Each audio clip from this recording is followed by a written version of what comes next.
बटे 5। ये यहाँ लिखा हुआ है, ये क्वेश्चन है, यहाँ लिखा हुआ है 4 और 4 में लिखा हुआ है उस 4 की पावर में 2 की पावर n प्लस 1, यहाँ 16 की पावर कितनी n, यहाँ 4 की पावर n माइनस 1। ये जो 2 की, ये 1024 है, इसे लिखते हैं 2 की पावर 10 और गुणा n बटे 5। n बटे कितना लिखा 5, तो 5 दूनी 10, यहाँ कितना बचा 2 की पावर n।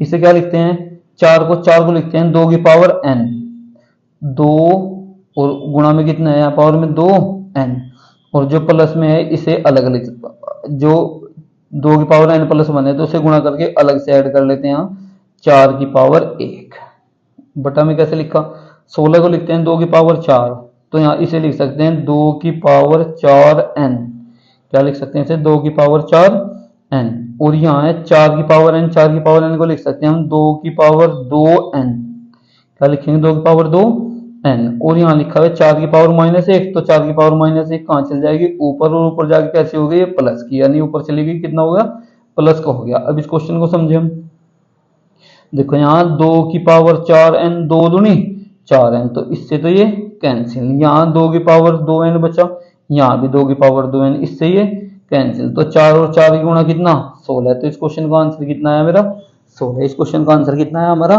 16। नेक्स्ट क्वेश्चन देखते हैं, नेक्स्ट क्वेश्चन देखते हैं, नेक्स्ट क्वेश्चन दिया हमारा, ये हो गया,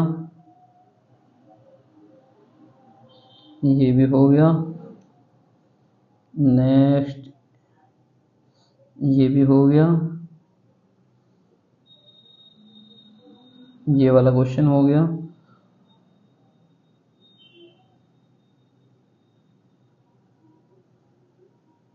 ये वाला पेज भी हो गया, ये क्वेश्चन। एक बार इस क्वेश्चन को भी देख लेते हैं, थोड़ा अच्छे से करके पढ़ेंगे तो शायद समझ में आ जाए हमारी। चीनी की लागत पर 5% की छूट के साथ 608 रुपए में एक व्यक्ति 20 किलोग्राम चीनी अधिक खरीद सकता है, तो चीनी का मूल कीमत क्या होगी, चीनी की मूल कीमत क्या होगी।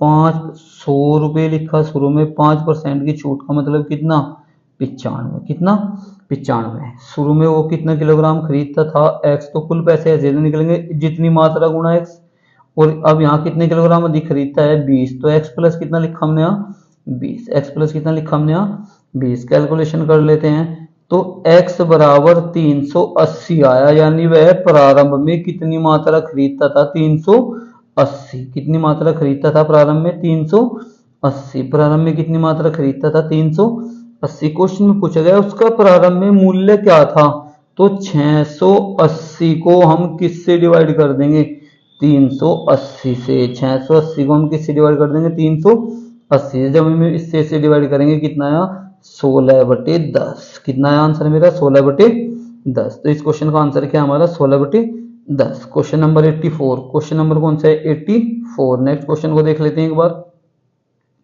नेक्स्ट क्वेश्चन दिया हमारा 84, ये लिखा हुआ है 17 वस्तुओं को 720 रुपए में बेचने से लाभ, उससे 5 वस्तुओं के क्रय मूल्य के बराबर हानि होती है। अच्छा, लाभ या हानि निकालते कैसे हैं, ये ज्यादा इंपॉर्टेंट है।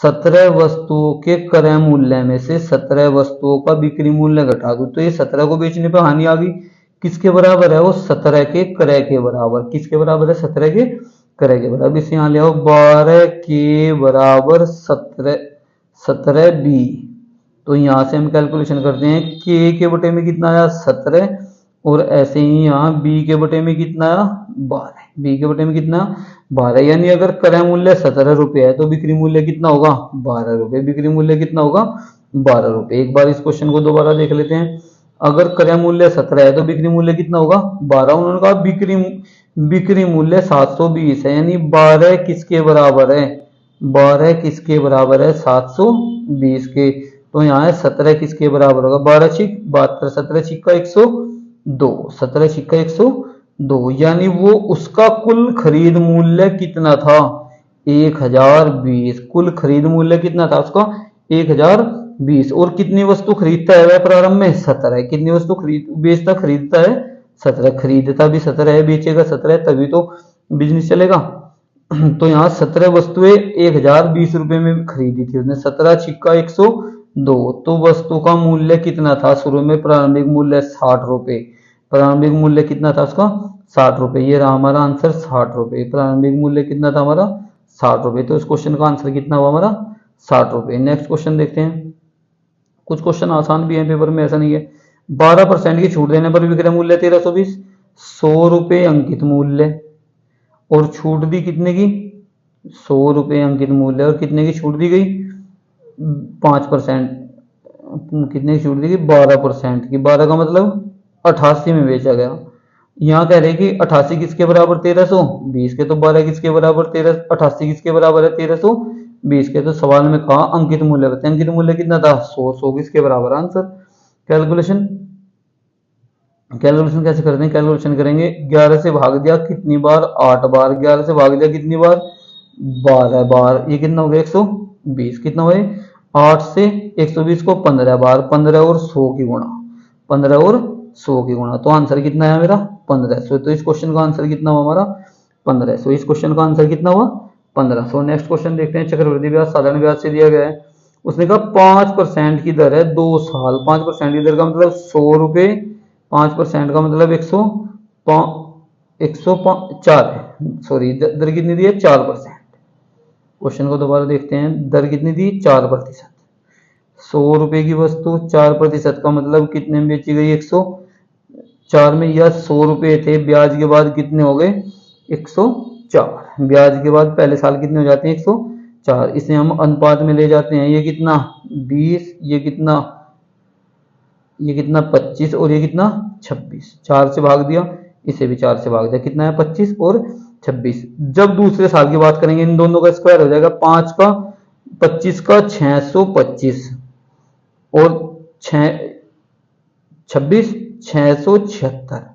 26 का कितना? 676। 25 का तो 625 हो जाएगा, 26 का 676। वो कहते हैं 2 साल बाद राशि 1352 हो जाती है। 676 किसके बराबर है? 1352 यानी 13520 के। किसके बराबर है? 13520 के। उसने कहा प्रारंभ में मूलधन कितना था? मूलधन कितना मान लो? 625। तो 625 किसके बराबर? x। तो इस क्वेश्चन का आंसर कितना है हमारा? 676 तो है 13,520 के। तो 625 किसके बराबर होगा? Answer x। 625 किसके बराबर होगा? आंसर कितना है मेरा? x।